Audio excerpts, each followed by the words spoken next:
एक और बड़ी खबर आ रही है, उसके बारे में भी बात करते हैं। लॉकडाउन के बीच रिकॉर्ड 4,986 नए केस सामने आए हैं। 24 लोगों की मौत हुई है मध्य प्रदेश में। 24 घंटे में इंदौर में 912 लोगों की मौत हुई है और भोपाल में 736 और जबलपुर में 369 लोग संक्रमित हुए हैं। प्रदेश में सिर्फ 5 जिलों में कोरोना संक्रमितों के 100 से कम एक्टिव केस हैं। यही रफ्तार रही तो महीने के अंत तक होंगे 90,000 मरीज मध्य प्रदेश में। शुक्रवार शाम 6 बजे से 60 घंटे का टोटल लॉकडाउन लगाया गया है। उज्जैन के महाकाल मंदिर के पुजारी की कोरोना से मौत हो गई है, ये जानकारी भी मिल रही है। हमारे साथ मकरंद काले लगातार बने हुए मध्य प्रदेश के ताजा हालात के बारे में भी जानकारी लेते हैं। और मकरंद, हम लगातार मध्य प्रदेश के बारे में पिछले काफी समय से चर्चा करते रहे हैं कि अलग अलग शहरों में हालात बहुत चिंताजनक हैं।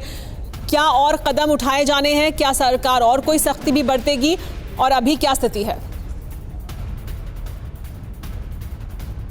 देखिए, सरकार की तरफ से अभी लॉकडाउन लगा दिया गया है वीकेंड का, लेकिन अगर इंदौर की बात करें, उज्जैन की बात करें, शाजापुर की बात करें, ऐसे कुछ इलाके हैं जहां पर जो लॉकडाउन है वो 19 तारीख तक एक्सटेंड कर दिया गया है शहरी इलाकों में। जबलपुर की बात करें तो 12 अप्रैल से लेकर 22 अप्रैल तक लॉकडाउन लगा दिया गया है। तो ऐसा नहीं है कि केवल 60 घंटे का ये लॉकडाउन है। अलग अलग जिलों में जिला क्राइसिस कमेटी की बैठक को देखते हुए मुख्यमंत्री शिवराज सिंह चौहान ने ये निर्देश जारी किए हैं कि अब लॉकडाउन की समयावधि कई जिलों में बढ़ाई भी गई है। तो ऐसे में लॉकडाउन के अलावा दूसरा चारा प्रशासन को नजर नहीं आ रहा, क्योंकि पहले तो लोगों ने बात मानी नहीं और उसके बाद संक्रमण बढ़ता चला गया। प्रशासन की भी सख्ती उतनी बेहतर तरीके से नहीं दिखाई दी। अभी स्थिति यह है कि अस्पतालों में बिस्तरों की भारी कमी है।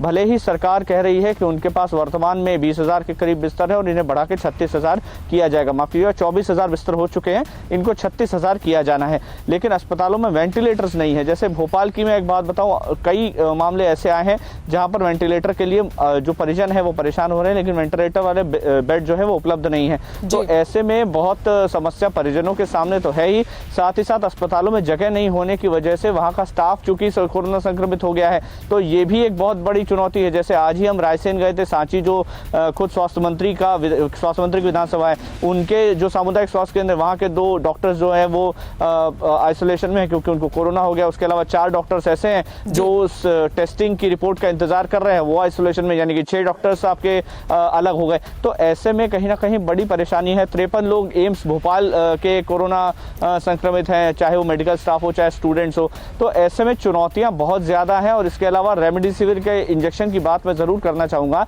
ये इंजेक्शन जो फेफड़ों के संक्रमण को कम करने में सहायक है, इसकी भारी शॉर्टेज है पूरे स्टेट में कहीं भी, क्योंकि कारण यह है कि अचानक से 5,000 जो महीने में लगता था रेमडेसिविर, अचानक से एक दिन में 5,000 लगने लगे। तो ये संख्या बताती है कि जिस तरह से कोरोना मरीज बढ़े हैं, ये सब चिंताजनक है, क्योंकि संख्या बहुत तेजी से बढ़ रही है मरीजों की, और जो इंतजाम है वो उस व्यवस्था को उस स्तर पर नहीं किए गए कि इन तमाम केसों से निपटा जा सके। परवाह देश की, सोमवार से शुक्रवार रात 10 बजे TV9 भारतवर्ष पर।